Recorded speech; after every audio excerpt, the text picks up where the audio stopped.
به نام خدا. سلام دوستان عزیزم، وقتتون بخیر باشه. پادکست صدای سکوت امروز رو با کتابی زیبا و شیرین شروع میکنیم. حضور در هستی، کریشنا مورتی، ترجمه محمد جعفر مصفا. چاپ پنجم این کتاب رو نشر قطره در سال 1382 در تهران چاپ کرده. این کتاب بسیار قدیمی هستش. امیدوارم که خوشتون بیاد. برای خودتون تهیه کنید و تا انتها بخونید. لطفاً با من همراه باشید تا این کتاب زیبا رو با همدیگه کشفش کنیم. فکر و عشق. فکر با کیفیت عاطفی و احساساتی نهفته در آن عشق نیست. فکر به طور حتم مانع تجلی عشق است. فکر ریشه در حافظه دارد، مبتنی بر خاطره است و عشق چیزی غیر از خاطره است. وقتی شما به شخصی فکر می کنید که عاشق او هستید، آن فکر عشق نیست. شما ممکن است عادات، رفتار و خصوصیات روانی یک دوست را به یاد آورید. به خاطرات خوش یا ناخوشی که در رابطه با او داشته اید بیاندیشید. ولی تصاویری که ذهن ترسیم می کند عشق نیست. ماهیت فکر جدایی و تفرق است. احساس زمان و فاصله، احساس جدا بودن و اندوه ناشی از آن حاصل یک فعل و انفعال فکری است.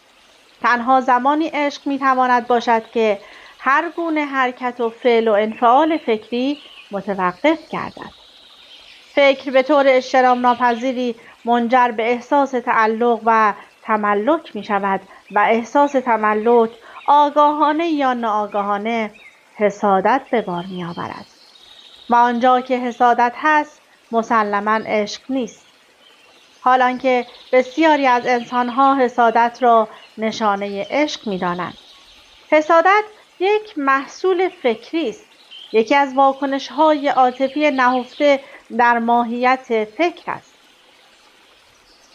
هنگامی که احساس تملک یا مورد تملک بودن خدشه‌دار می‌گردد، احساس خلا به وجود می‌آید و در آن صورت رشک ورزی یا رشک ورزی و حسادت جای عشق را می‌گیرد. و تمام رنج‌ها و گرفتاری‌های انسان بدان جهت است که فکر نقش عشق را بازی می‌کند. اگر شما به شخصی نیندیشید، آن را نشانه فقدان عشق خود نسبت به او می‌گیرید. ولی آیا صرف اندیشیدن به او دلیل وجود عشق است؟ اگر شما به دوستی که فکر می‌کنید عاشق او هستید نیندیشید، احساس هراس و شرم و گناه می‌کنید؟ اینطور نیست؟ اگر به دوستی که مرده است نیندیشید، خود را یک موجود بی‌عاطفه، بی‌وفا و عاری از عشق و شفقت فرض می‌کنید. خود را یک انسان بی احساس و بی تفاوت می نامید و بعد برای فرار از احساس شرم و ملامت خود شروع می کنید به فکر کردن درباره آن شخص. تصویر او را با خود هم می کنید، تصویری که به وسیله دست یا ذهن ساخته شده. و وقتی به این طریق قلب خود را با چیزهای فکر پر می کنید، جایی برای عشق باقی نگذاشته اید. هنگامی که با دوستی هستید به او نمی اندیشید. تنها در غیبت و فقدان اوست که فکر شروع می کند به دوباره زنده کردن صحنه‌ها و تجربیات گذشته و موردی که در رابطه با او داشته اید. و ما این زنده کردن گذشته را عشق می نامیم. در این صورت برای بسیاری از ما عشق یک چیز مرده است. نفی زیستن با پویایی و زنده بودن زندگی است. ما با گذشته زندگی می‌کنیم، با مرده زندگی می‌کنیم. بنابراین خود ما مرده ایم و این مردگی را عشق می‌نامیم. جریانات فکری موجب زوال عشق می‌گردند. فکر بزرگترین مانع شکوفایی و تجلی عشق است. فکر است که گرفتاری‌ها، حساسیت‌ها و مسائل عاطفی را سبب می‌شود، نه عشق. فکر منجر به جدایی و فاصله بین آنچه هست و آنچه باید باشد می‌گردد و اخلاق اجتماعی مبتنی بر این جدایی است. گسترده در فاصله این دو است، فاصله بین آنچه هست و آنچه باید باشد، باید بشود. حالان که نه اخلاق عشق را می‌شناسد و نه بی اخلاقی. هدف نظام اخلاقی مبتنی بر فکر نه بر فطرت، بسط دادن روابط انسانها به یکدیگر است، مثل یک تسمه، و در این اخلاق عشق مفقود است. چون این اخلاق بسط دهنده ماهیت سفت و سختی دارد، مثل سیمان که آجرهای جدا را به هم متصل می کند. چه تشبیه دقیقی! فکر عشقی به بار نمی آورد. از فکر عشق نمی شکفد، زیرا عشق مانند نهالی نیست که بتوان آن را در باغچه خانه پرورش داد. نفس تمایل به پرورش عشق خود یک فعل و انفعال فکری است. اگر ما اصولاً انسان‌های آگاه و هوشیاری باشیم و توجه کنیم، می‌بینیم که فکر چه نقش عظیمی در زندگی ما بازی می‌کند. البته فکر جای خودش را دارد، اما طریق فکر طریق عشق نیست. فکر هیچ ارتباطی با عشق ندارد. آنچه مربوط و وابسته به فکر است میتواند به وسیله فکر درک و شناخته شود، ولی چیزی که خارج از حیطه ارتباط فکر است در ظرف و قلمرو فکر نمی گنجد. خواهید گفت در این صورت عشق چیست؟ عشق حالتی است که از بودن که در آن فکر مفقود است و هر گونه تعریف عشق نیز به وسیله فکر است و بنابراین آنچه تعریف می شود عشق نیست. ما باید خود فکر را بشناسیم، نه اینکه بکوشیم تا از طریق فکر به عشق دست یابیم. نفی و انکار فکر نیز منجر به تحقق عشق نمی گردد. رهایی از فکر تنها زمانی ممکن است که ماهیت و معنای آن کاملا و عمیقا شناخته شود و برای این کار خودشناسی به معنای واقعی آن لازم است، نه وانمودها، خودنمایی‌ها و مشغولیت‌های سطحی و بیهوده. مراقبه که یک جریان نو و خلاق است لازم است، نه تکرار. آگاهی لازم است، نه تعریف و توصیف. بدون آگاهی نسبت به فکر و تجربه واقعی شیوه‌های عمل آن عشق نمی‌تواند باشد. بیهودگویی و نگرانی شباهت غریبی با یکدیگر دارند. هر دو محصول یک ذهن بیقرارند. ذهن بیقرار ناگزیر از داشتن انواع فعالیت هاست. باید بیقراری خود را به شکل‌های مختلف متجلی سازد. باید مدام مشغول باشد. باید همیشه در خود احساسی را برانگیزد. باید خود را به علایق گذرا سرگرم دارد و در غیبت و بیهودگویی همه این نیازها ارضا می شود. کسی که غیبت می کند آدمی سطحی و بیعلاقه نسبت به امور جدی زندگی. کسی که در غیاب دیگران به زشتی یا زیبایی از آنها سخن می گوید میل فرار از خود را دارد و فرار از خود منجر به ناآرامی و بیقراری می گردد. نفس فرار حکایت از ناآرامی می کند. علاقه به امور دیگران بزرگترین مشغولیت زندگی بسیاری از افراد است. این علاقه و کنجکاوی خود را در شکل مطالعه روزنامه‌ها و مجلاتی که سطور مخصوصی را به توضیح زندگی دیگران اختصاص می‌دهند از قبیل اخبار مرگ و میر، ازدواج، طلاق و غیره متجلی می‌نماید. از آنجا که ما نگران نظر دیگران درباره خود هستیم، خودمان هم علاقه داریم از همه چیز زندگی دیگران سر درآوریم و از چنین جریانی است که تبحر و خودنمایی به صورت‌های مختلف، آشکار یا زیرکانه و همچنین انقیاد در مقابل سلطه و قدرت پرستی رواج می‌یابد. و به این طریق انسان هرچه بیشتر و بیشتر از درون تهی می گردد و وجودش یک کیفیت برون ریشه پیدا می کند. هرقدر وجود انسان برون ریشه تر گردد، نیازش به احساساتی که مبتنی بر یک محرک خارجی است و نیز مشغولیت‌های سرگرم کننده نیز بیشتر می شود و مجموعه اینهاست که موجب ناآرامی ذهن می گردد. ذهنی که توان بررسی عمیق، شناخت و کشف هیچ چیز را نخواهد داشت. بیهودگویی و غیبت تجلی یک ذهن ناآرام است، اما سکوت نیز نشانه یک ذهن راحت و آرام نیست. آرامش نتیجه خویشتن‌داری و کف نفس نیست، بلکه حاصل فهم و شناخت آنچه هست می باشد و شناخت آنچه هست مستلزم یک ذهن هوشیار و حضور پویا در حرکت هستی است. زیرا آنچه هست هرگز ثابت نیست، بلکه در حرکت و پویایی مستمر است. بسیاری از ما احساس می‌کنیم که اگر بیقرار و ناآرام نباشیم زنده نیستیم. احساس زنده بودن نمی‌کنیم. کشمکش و درگیر بودن به یک مسئله برای بسیاری از انسان‌ها تنها نشانه وجود داشتن و زنده بودن است. تصور یک زندگی بدون مسئله برای ما مشکل است. هرقدر بیشتر درگیر یک مسئله باشیم، بیشتر احساس بیداری و تحرک می‌کنیم. حالانکه تنش و انقباضی که فکر در طریق درگیری با مسئله ایجاد می‌کند، ذهن را کرخت و فرسوده و خسته و غیر هوشیار می‌گرداند.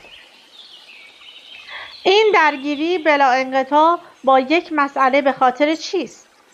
آیا در بیقراری است که مسئله انسان حل می‌شود یا مسئله زمانی پاسخ می‌یابد که ذهن در آرامش کامل است؟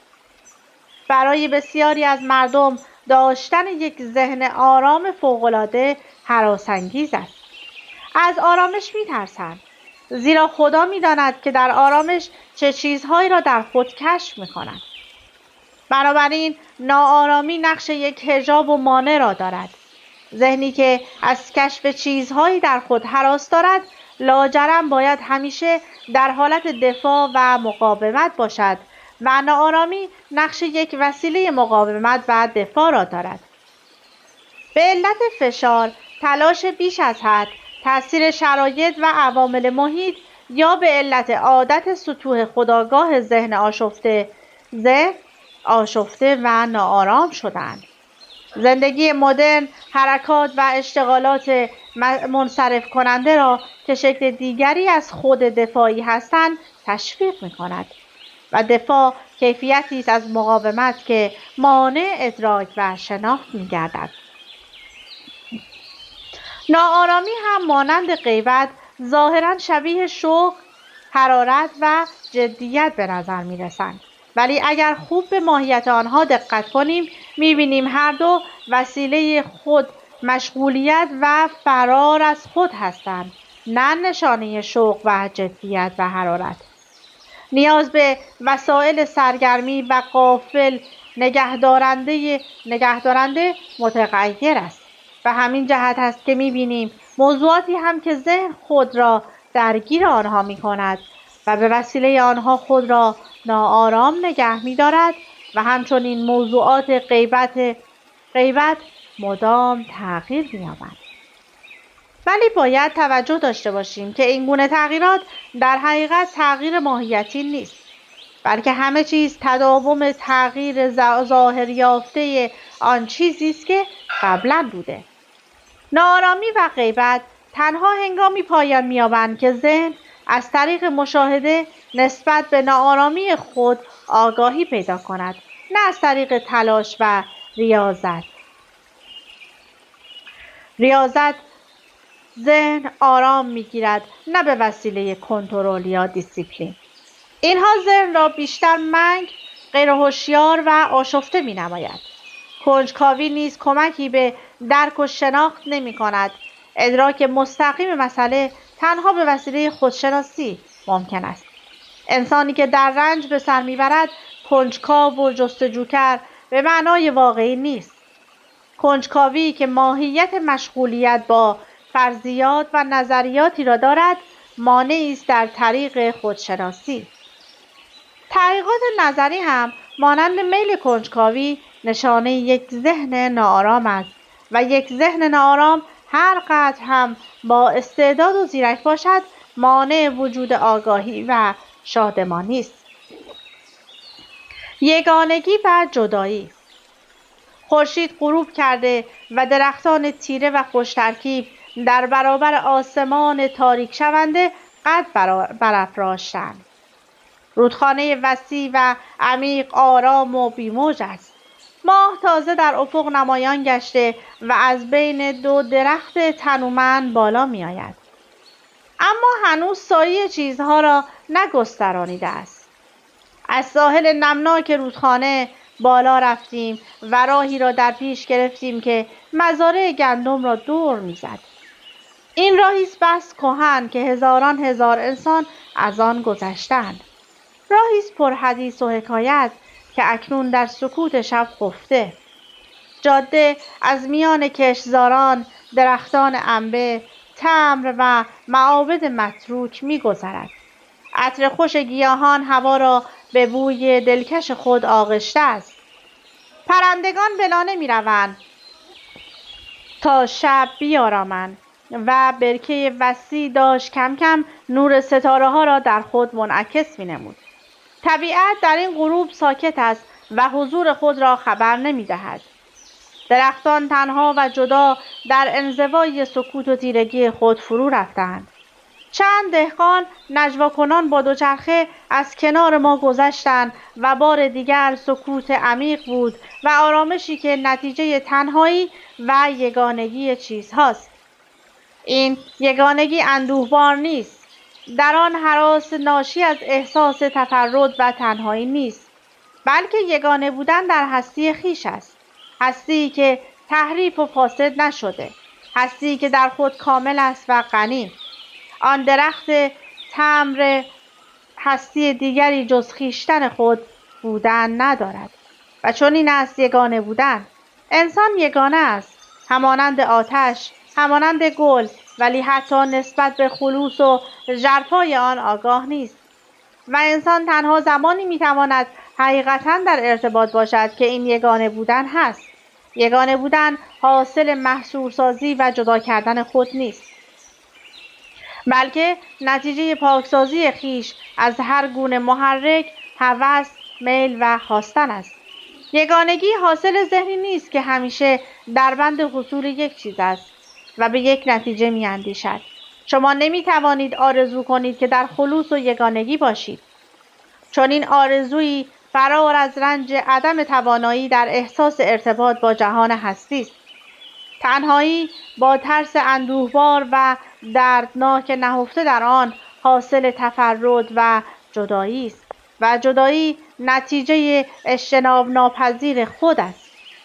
جریان جدایی خواه در شکلی گسترده باشد یا محدود، منجر به آشفتگی، تیرگی، تضاد و اندوه می گردد.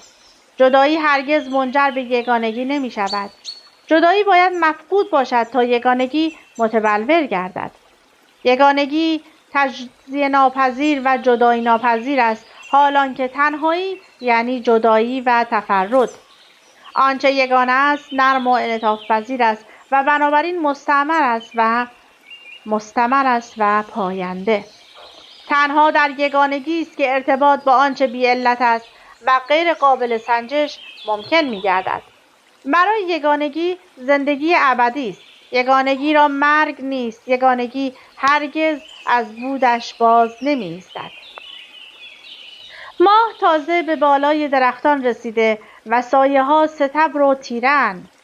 هنگامی که از کنار دهکده‌ای می‌گذشتیم، سگی شروع به پارس کردن نمود و ما به ساحل رودخانه برگشتیم. رودخانه چنان آرام بود که نور ستاره‌ها و چراغ‌های پل طویل را روی آب بی حرکت نگه داشته بود. در ساحل بچه‌ها ایستاده بودند و می‌خندیدند. بچه‌ای گریه می‌کرد. صیادان مشغول تمیز کردن و پیچیدن تورهای خود بودند. یک پرنده شب به آرامی در کنار ما پرواز می‌کرد. شخصی در آن سوی ساحل رودخانه عریض شروع به خواندن کرد و کلماتش روشن و نافذ بود و بار دیگر یگانگی گسترده زندگی بود. شاگرد و استاد، مرید و مرشد.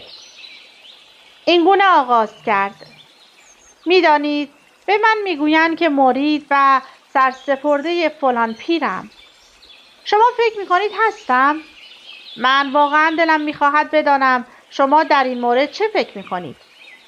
من وابسته به یک مکتب عرفانی هستم که شما آن را میشناسید. سرکرده های مکتب که در حقیقت نمایندگان مرشدها هستند به من گفتند که چون در خدمت تشکیلات کار میکنم افتخار شاگردی پیدا کردم و این اقبال را دارم که به مقامات بالایی برسم. او همه اینها را خیلی جدی می گفت و به تفصیل درباره موضوع گفتگو کردیم. پاداش به هر شکلی که باشد بسیار ارضا کننده و لذت بخش است. مخصوصاً پاداش به اصطلاح معنوی که در ازای ترک دنیا و افتخارات و مزایای دنیوی انتظار حصول آن می رود.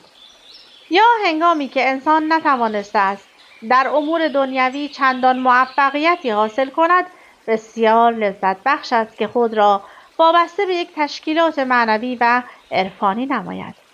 به خصوص که مرشد تشکیلات به عنوان یک انسان متعالی قلمداد شده باشد که در آن صورت فرد خود را عضوی از یک تیم می‌داند که دارد برای یک آرمان بزرگ کار می‌کند و انتظارش این است که در مقابل خدمت و فداکاری برای تحقق یک هدف پاداشی دریافت نماید. اگر پاداش به معنای متعارف آن نباشد، لااقل به این صورتش که شخص به عنوان سالکی که دارد در طریق تعالی طی مدارج می‌کند شناخته می‌شود. بعضی از تشکیلات عرفانی موفق نیست نیکرفتاری اعضای خود را تشویق و تمجین می‌کنند و آن را نشانه تعالی روحی آنها می‌گیرند و این نیز نوعی پاداش است. در دنیایی که موفقیت فوق‌العاده تجلیل و ستایش می‌شود، این نوع پیشرفت‌های شخصی نیز مورد ستایش و تشویق قرار می‌گیرد. ولی به هر حال در اینکه به شما گفته شود شاگرد فلان مرشد هستید یا خودتان اینطور فکر کنید، زشترین شکل استثمار نهفته است و متاسفانه هم استثمار کننده و هم استثمار شونده هر دو در رابطه دو طرفه خود احساس لذت، غرور و سرمستی می کنند و این لذت و سرمستی را معمولاً به حساب پیشرفت و تعالی روحی می گذارند و رابطه هنگامی بعد زشتر و بیرحمانه تری پیدا می کند که بین مرید و مرشد واسطه هایی قرار می گیرند. مثلا هنگامی که مرشد در کشور دیگر است و مرید در کشوری دیگر یا به هر علت ارتباط و تماس مستقیم با مرشد مقدور نیست، این عدم دسترسی و تماس مستقیم زمینه را برای خودفریبی و تخیلات و افسانه سازی های غریب و عجیب و کودکانه فراهم می سازد. و بعد این افسانه ها و خیال پردازی ها وسیله بهره کشی افراد رند و ناقلا قرار می گیرد، افرادی که دنبال افتخار، شهرت و قدرتند. پاداش و تنبیه زمانی و در رابطه وجود دارد که فروتنی نیست و فروتنی چیزی نیست که از طریق تمرینات روانی، ریاضت یا ترک و طرد چیزهایی حاصل بشود. فروتنی چیزی نیست که بتوان آن را حاصل کرد. فضیلتی نیست که بتوان آن را پرورش داد. فضیلتی که از طریق تمرین و پرورش حاصل می شود، فضیلت به معنای واقعی نیست، بلکه شکل دیگری از موفقیت است، شکلی از حصول است، رکوردی است که باید حاصل بشود. فضیلت پرورش یافته نشانه گذاشتن از خود نیست، فنای خود نیست، بلکه خود نمایی و حضور و اعلان آن منتها در یک شکل منفی است. فروتنی بیخبر از طبقه بندی و جدایی بین برتر و فروتر است. فروتنی واقعی مرید و مرشد نمی‌شناسد. تا زمانی که فاصله و جدایی بین مرشد و مرید، بین واقعیت و شخص شما وجود دارد، درک و شناخت هیچ چیز ممکن نیست. در شناخت نه پیر وجود دارد و نه سالک، نه پیشرفته و متعالی وجود دارد و نه غیر متعالی. حقیقت یعنی درک و شناخت واقعیت آنچه هست در لحظه به لحظه وجود، بدون حمل طفاله‌های گذشته. پاداش و تنبیه فقط منجر به تقویت خود می‌گردند و آنجا که خود هست فروتنی نیست. فروتنی در حال است، نه در آینده. شما نمی‌توانید فروتن بشوید. نفس شدن یعنی تداوم خود مهمبینی و خودمرکزیتی که زیر پوشش تمرین فضیلت پنهان است. میل ما به موفقیت و شدن چقدر نیرومند است و میل موفقیت و فروتنی چگونه ممکن است با هم باشند؟ و معذالک این چیزی است که استثمار کننده و استثمار شونده معنوی در جستجوی آنند. هم در جستجوی موفقیتند و هم در جستجوی تعالی روحی و در این جستجو انواع رنج، ستیز و تضاد نهفته است. مرد پرسید: آیا منظورتان این است که پیر و مرشدی در کار نیست و مرید بودن من هم صرفاً یک پندار است، یک تظاهر و وانمود است؟ اینکه آیا مرشد وجود دارد یا نه چندان مهم نیست. این موضوع برای استثمار کنندگان مهم است، برای مکتب‌ها و تشکیلات زیرک و ناقلا مهم است، اما برای انسانی که در جستجوی حقیقت است، حقیقت که شادمانی عمیق در آن شکوفا می‌گردد، طرح این سوال که آیا مرشد وجود دارد یا نه کاملاً بی‌معناست. اینکه آیا پیرانی وجود دارند یا نه، اینکه آیا بین پیران و مریدان تفاوت‌هایی هست یا نه و پرسش‌هایی از این قبیل مهم نیست. آنچه مهم است شناختن خویشتن انسانی خود توست بدون شناخت خویش. فکر که وسیله استدلال و نتیجه‌گیری تو است هیچ اساس و مبنایی ندارد. بدون اینکه قبلا خود را شناخته باشی چگونه میتوانی بفهمی حقیقت چیست؟ بدون شناخت خویش وجود وهم و پندار یک امر اجتناب ناپذیر است. اینکه به تو گفته شود چه هستی و تو آن را بپذیری یک کار کودکانه است. برحذر باش از انسانی که وعده پاداشی را در این دنیا می‌دهد.